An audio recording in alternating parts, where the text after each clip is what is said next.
Hola a todos. Bueno, después de la reunión que acabamos de tener, empezamos con el desarrollo de los contenidos, propiamente hablando de nuestra materia, ¿sí? En particular vamos a comenzar hoy con una unidad muy cortita, un poco introductoria para aprender a manejar cierta simbología que vamos a utilizar a lo largo del resto de la materia, e incluso en la matemática 2 correlativa con esta también. Y es hablar un poco de conjuntos, que es un conjunto, y bueno, repito, la simbología propia de este tema. Un conjunto, por definirlo de una manera sencilla, es una agrupación de elementos, ¿sí? Cuando agrupamos muchos elementos, eso determina un conjunto. Cuando trabajamos en matemática con conjuntos, hay ciertas cuestiones que habitualmente se cumplen y son las siguientes. Es muy común que los elementos de un conjunto sean números. No es una obligación, ¿sí? De hecho, en matemática más avanzada se trabaja con conjuntos de entidades que no tienen por qué ser números, pero en nuestro contexto, que va a ser más sencillito, casi siempre vamos a trabajar con conjuntos numéricos. Habitualmente los conjuntos se los nombra utilizando letras mayúsculas, ¿sí? A cualquier elemento matemático se le puede asignar un nombre y es habitual que a los conjuntos se los nombre con, insisto, letras mayúsculas. Un conjunto se puede representar de diferentes formas. Hay una muy popular, muy conocida, que bueno, no creo que lo recuerden, pero es como se introdujo en la primaria el concepto de conjunto, que es algo que para un nene de primaria resulta bastante abstracto, y es a través de la utilización de los diagramas de Venn. Un diagrama de Venn es una forma muy visual de representar un conjunto que consiste básicamente en hacer una bolsita, digamos, asignarle a este conjunto un nombre, no sé, podría ser el conjunto A, e indicar dentro del paquetito, digamos, qué elementos tenemos adentro de este conjunto. Si fueran números, por ejemplo, puedo tener acá el 1, 5, la raíz cuadrada de 3 y, no sé, y 3 medios. Estoy inventando un ejemplo de un conjunto que tiene 4 elementos, que son estos que están ahí nombrados. A este conjunto lo denomino A, y dentro del diagrama ubico los elementos que haya en este conjunto. Esta notación, esta forma de representar un conjunto no es cómoda por varios motivos. Primero y principal, porque es muy extensa, ocupa mucho espacio y en matemática tratamos de ser lo más compactos posibles en la escritura, porque si no hay ciertos desarrollos que son muy largos. Por otro lado, si el conjunto por alguna razón tuviera una cantidad muy grande de elementos, esto sería muy incómodo porque tendría que dibujar un diagrama muy grande y ubicar dentro muchos elementos, lo cual no es práctico, y ni hablar si por algún motivo el conjunto tuviera infinitos elementos. No tengo manera de escribir infinitas cosas, ¿sí? Sin que se me acabe el tiempo. Entonces, hay ciertas limitaciones para esta escritura, algunas por cuestiones de comodidad y otras por cuestiones técnicas, como el tema de un conjunto con infinitos elementos. Entonces lo nombro como para introducir la idea, pero no es un tipo de notación que vamos a utilizar. Bueno, el ejemplo ahí lo acabo de resolver. Hablando de una manera un poquito más avanzada que en un nivel primario, justamente por esto que acabo de comentar, de que los diagramas de Venn resultan limitados, esta notación no la vamos a utilizar y vamos a utilizar alguna de otras dos formas que tenemos de representar un conjunto. Estas se llaman la escritura por extensión y la escritura por comprensión. Son dos formas diferentes de representar a un conjunto, con ventajas y desventajas en cada una de ellas. Y ahora las vamos a analizar o a estudiar, desarrollar, mejor dicho, por separado.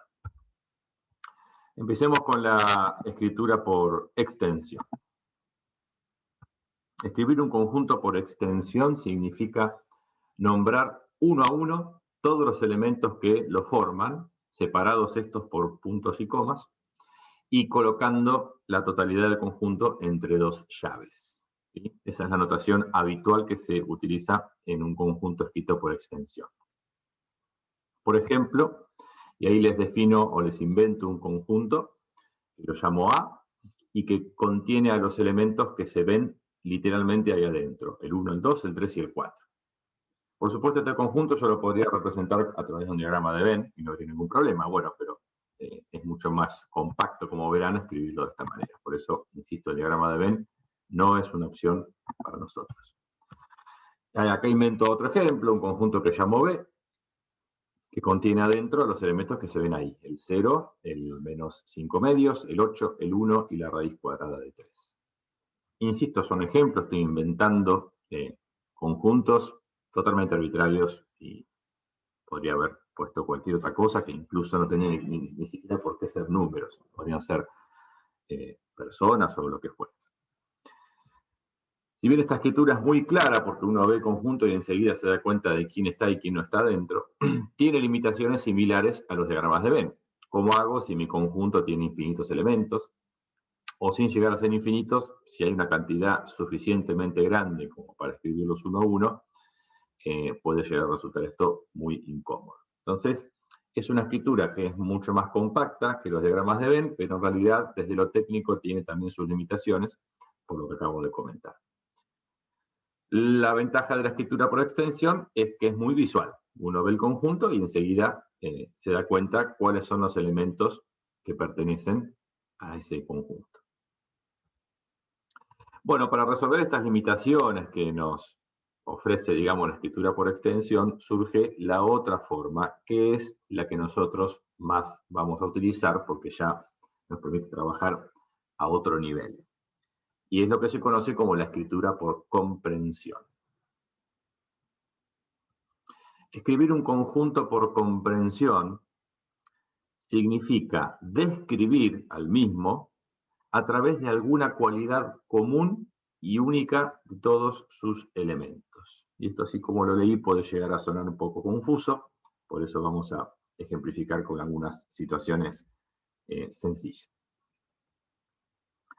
Digamos que en lugar de escribir los elementos que forman el conjunto, como haríamos en la escritura por extensión, vamos a describir alguna característica única de esos elementos que están en el conjunto. Pero antes de trabajar con números, vamos a hacer una analogía con un ejemplo más sencillito, trabajando con personas que son más queribles que los números. Imaginemos una familia de 4 integrantes, una familia tradicional, digamos, ¿sí? La mamá que denomino o llamo Lucía, el papá que llamo Juan, un hijo que llamo Martín y una hija que llamo Sol. Y pensemos en el siguiente conjunto escrito claramente por extensión. Es un conjunto A, donde adentro tenemos a Martín y a Sol. Este conjunto, insisto, está escrito por extensión porque yo estoy mostrando uno por uno los dos elementos que componen a este conjunto que decido llamar A.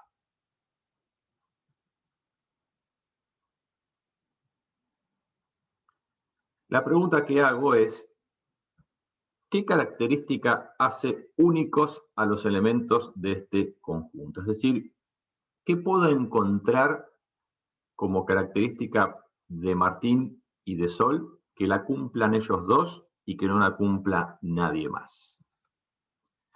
Bueno, acá si quieren pueden pausar y pensar un segundito y yo me voy a adelantar a lo que sería la respuesta. Cuando pensamos en algo que cumpla Martín y Sol y nadie más, pensamos en que son todos los hijos de Lucía y de Juan. O sea, Martín y Sol son los hijos de Lucía y de Juan. Solamente ellos, los dos, y nadie más. Entonces, eso es una característica que yo encontré que es común a ambos elementos del conjunto, a Martín y a Sol, y es propia de ellos y de nadie más. Entonces, yo podría referirme a ellos dos como los hijos de Lucía y de Juan, en lugar de como Martín y Sol. Y sería exactamente lo mismo. Bueno, Entonces podríamos decir que el conjunto A es el conjunto de, por eso las llaves, todos los hijos de Lucía y Juan. Bien, esto es el conjunto A escrito por comprensión. El conjunto es el mismo, ¿sí? Por eso incluso usé la misma letra. Este conjunto de acá y este conjunto de acá es exactamente el mismo. La diferencia es que acá lo tengo escrito por extensión, porque estoy nombrando los dos elementos. Y acá lo tengo escrito por comprensión, porque estoy nombrando una característica única de esos dos elementos. ¿Sí?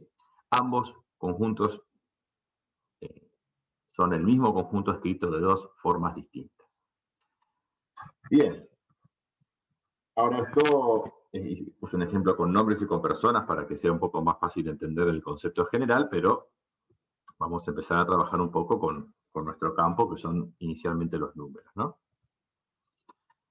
Antes de poder poner algunos ejemplos numéricos, primero tengo que explicarles algunas cuestiones ligadas a la simbología, es decir, el significado de ciertos símbolos que van a ver recurrentemente tanto en teorías como en ejercicios de o que involucren estos contenidos.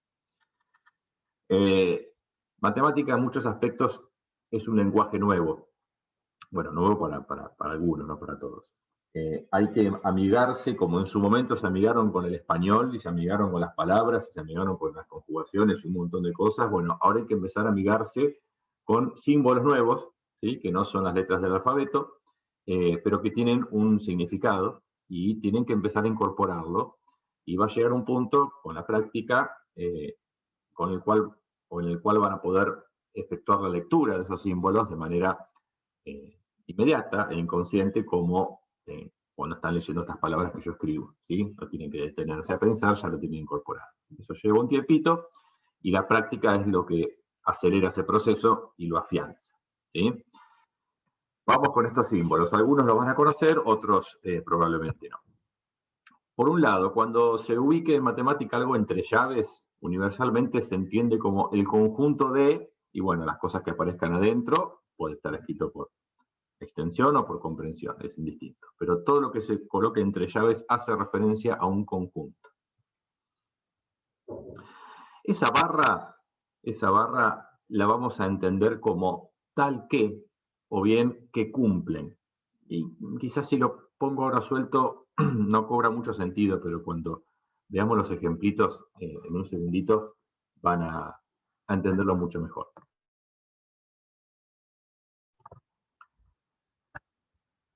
Este símbolo, que es una especie de E, no es una E, es un símbolo, se lee pertenece o significa pertenece, y lo usamos para indicar que un elemento está dentro de un conjunto. También puede estar negado, se lo pone tachado, y eso se lee como no pertenece. Por ejemplo, haciendo referencia de vuelta al ejemplo familiar que trabajamos recién, podemos decir que Martín pertenece al conjunto A. Sol también pertenece al conjunto A. Sin embargo, Juan no pertenece al conjunto A, porque en el conjunto A Juan no estaba. Lo importante de este símbolo es entender que tiene que vincular un elemento con un conjunto. ¿Sí? Un elemento con un conjunto. Un elemento pertenece o no pertenece a un conjunto. Este símbolo que tenemos acá, que es una especie de cero tachado, pero en realidad no es eso, es un símbolo dependiente, se lee conjunto vacío. Es un símbolo que representa un conjunto que no tiene elementos dentro. En algunos contextos nos van a aparecer conjuntos o vamos a obtener, mejor dicho, como resultado de ciertas operaciones que haremos más adelante, conjuntos que no tienen nada adentro, y eso hay que representarlo de cierta manera. Si bien uno podría probablemente poner dos llaves enfrentadas sin nada adentro y se entiende que es un conjunto que adentro no tiene nada, bueno, no se usa esto, se usa este simbolito representando lo que se conoce como el conjunto vacío. Bueno, este símbolo que tenemos ahora se lee incluido en, y lo usamos para indicar que un conjunto está metido dentro de otro. Entonces no hay que confundir la inclusión con la pertenencia, que es el de está dos pasos arriba, digamos. La pertenencia la usamos cuando tenemos una relación entre, o cuando queremos hablar de lo que ocurre entre un elemento y un conjunto, como dije recién. La inclusión, este símbolo de incluido, lo utilizamos cuando queremos establecer una relación entre dos conjuntos. A veces uno está dentro del otro, entonces se dice que ese conjunto está incluido en el otro. ¿Sí? Entonces, cuando es entre dos conjuntos se usa el incluido, cuando es entre un elemento y un conjunto se usa el pertenece. Por ejemplo, si yo me inventara un conjunto B, que estuviera formado por Lucía, Juan, Martín y Sol, es decir, B sería un conjunto que incluye a toda la familia. Entonces, lo que puedo decir es que el conjunto A está incluido en el conjunto B. Recuerden que el conjunto A era el que estaba formado solamente por Martín y Sol. Porque si se fijan, dentro del conjunto B tenemos el conjunto A. Entonces decimos que A está incluido en B. Estaría mal decir que A, el conjunto A pertenece a B. Esto está mal porque A no es un elemento, A es un conjunto. Un elemento pertenece a un conjunto, ¿o no? Un conjunto está incluido, ¿o no?, en otro conjunto. ¿Sí?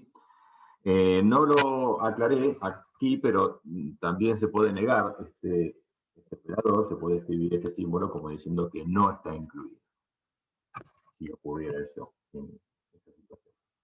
Entonces, cuidado con no hablar de inclusión entre un elemento y un conjunto, o de pertenencia entre dos conjuntos, porque sería un error, digamos, ortográfico en términos matemáticos, ¿sí? o gramatical.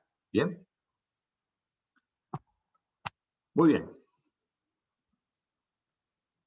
Este simbolito, que es una especie de piquito que apunta hacia arriba, es el símbolo lógico que significa I.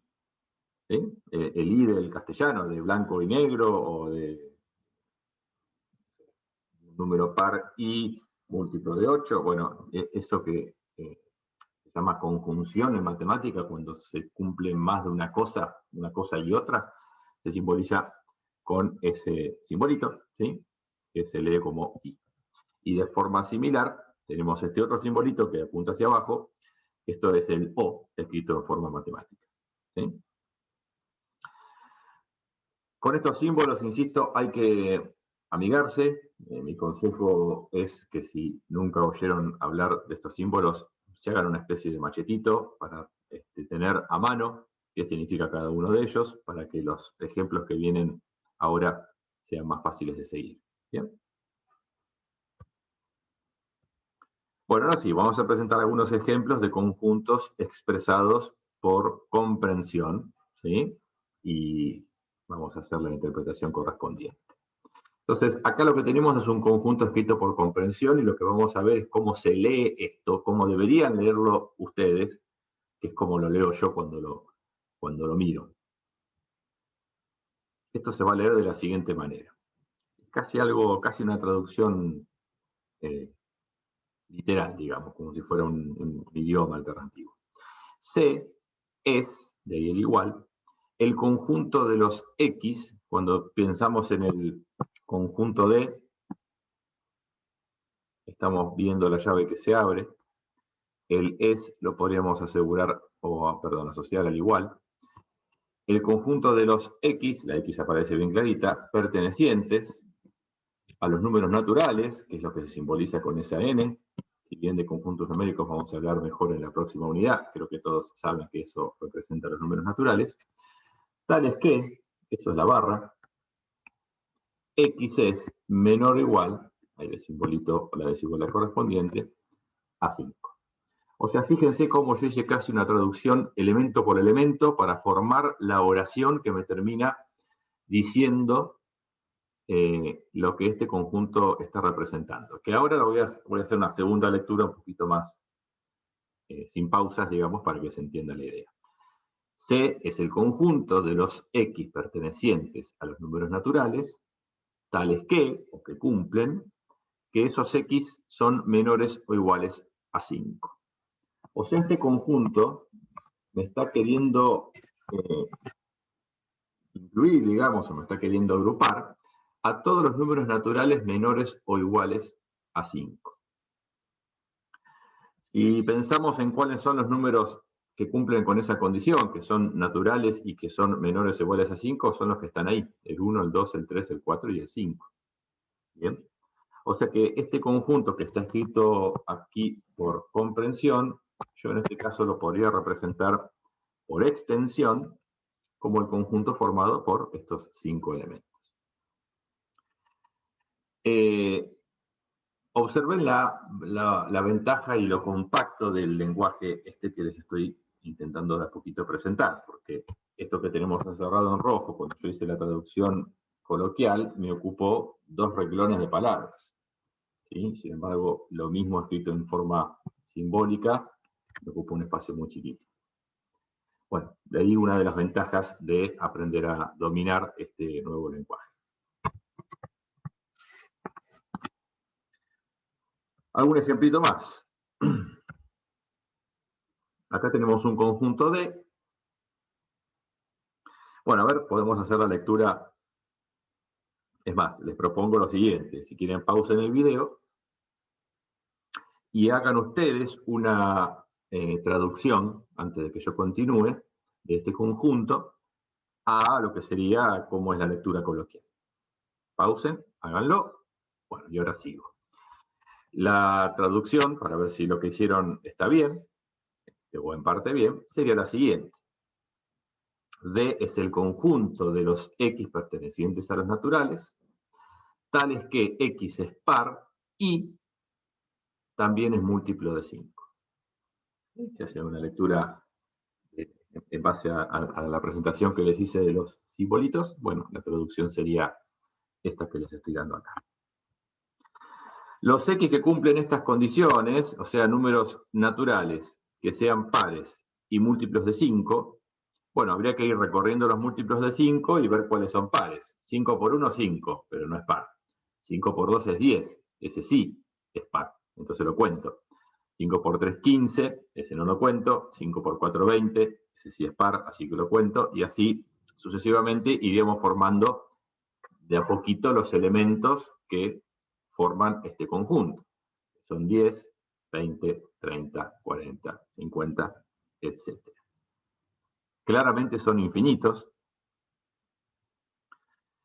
Y como este elemento tiene justamente infinitos elementos, este conjunto, perdón, cuenta con infinitos elementos, no tenemos manera de escribirlo por extensión.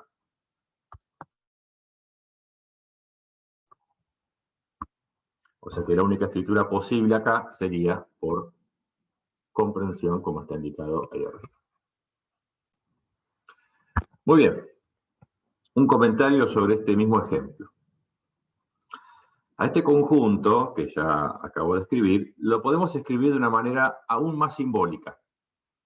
Porque fíjense que hay muchas palabras de las habituales ahí, ¿no? Esto de es par, es múltiplo de 5. Eso no resulta muy matemático y no pareciera estar aprovechando mucho de lo compacto de la simbología matemática. Entonces, vamos a tener en cuenta lo siguiente. A ver si encontramos alguna alternativa para esas palabritas. Cuando un número es par, significa que es múltiplo de 2. 2, 4, 6, 8, 10. Es decir, que el número se tiene que poder escribir como 2 por k, donde k es cualquier número entero. ¿Sí? Cuando un número lo podemos escribir como 2 por algún entero, eso significa que el número es par. Piensen en cualquier número par y van a ver que siempre lo van a poder escribir como 2 por algo entero. Por supuesto, si no es par, no. De forma similar, un número múltiplo de 5 significa que se puede escribir como 5 por algo, que acá estoy decidiendo llamar Q, pero ese algo tiene que ser entero. ¿Sí? Por ejemplo, ¿por qué el 500 es múltiplo de 5? Y porque lo puedo escribir como 5 por 100. ¿Por qué el menos 20 es múltiplo de 5? Y porque lo puedo escribir como 5 por menos 4. ¿Sí? O sea, cuando un número se puede escribir como 5 por algún entero, obviamente va a ser un múltiplo de 5. Es la definición intuitiva de múltiplo de. Entonces, si yo reemplazara estas palabritas o estas frasecitas es par y es múltiplo de 5 por algo que tenga que ver con esto que estoy explicando, me quedaría el conjunto de escrito de esta forma. como el conjunto de los x pertenecientes a los naturales, tales que x es igual a 2k, eso significa que x es par, y x es igual a 5q, eso significa que x es múltiplo de 5. Aclarando al final que tanto k como q tienen que pertenecer a los números enteros. ¿Sí? A ver, esto es una condición importante porque si yo al 2 lo multiplico por 1,5, por ejemplo, que no es entero, eso me da 3 y no es un número par. Entonces, es importante aclarar que esos numeritos, esos coeficientes k y q, tienen que ser enteros, así nos garantizamos que estemos hablando de números pares y múltiplos de 5. Esta escritura de abajo sería la ideal, ¿sí? Es la escritura que vamos a tratar de manejar nosotros, tratar de evitar todo lo posible el uso de palabras y tratar de simbolizar lo más posible. Tercer ejemplo, vamos a hacer un ejemplo un poquito al revés, vamos a ir de lo coloquial a lo simbólico, es decir, vamos a presentar el conjunto descrito en palabras y simbolizarlo a través de la notación por comprensión. A es el conjunto de números reales positivos, impares y múltiplos de 6. Bueno, ¿cómo escribimos a este conjunto A por comprensión y, si fuera posible, por extensión? Bueno, nos están diciendo antes de escribirlo, digamos, otra vez, si quieren los invito a hacer una pausa, a hacer el intento. Eso está bueno, siempre como para que la clase sea un poco más interactiva y no sea todo tan unidireccional. Pausen, intenten escribir por comprensión este conjunto, a ver cómo van manejando estos simbolitos. Y ahora entonces lo vamos haciendo. Dice que es el conjunto de, o sea que ya pensamos en una llave que se abre. Números reales, o sea, números x que pertenecen a los reales. Positivos, o sea que x tiene que ser mayor que 0. Impares, un número impar es el que le sigue a un número par, con lo cual un número es impar cuando yo lo puedo escribir como 2 por k más 1. Y múltiplos de 6, o sea que x tiene que poder escribirse como 6 por algún entero q. O sea que voy a quedar un poquito de forma a esto, pero más o menos ahí lo tenemos informalmente armado.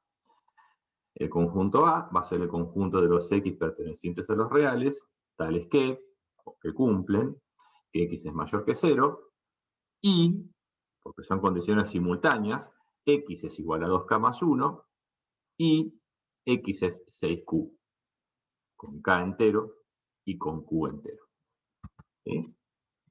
Lo que escribí ahí en forma coloquial, lo tenemos abajo escrito en forma simbólica. Ahora, merece una observación esto.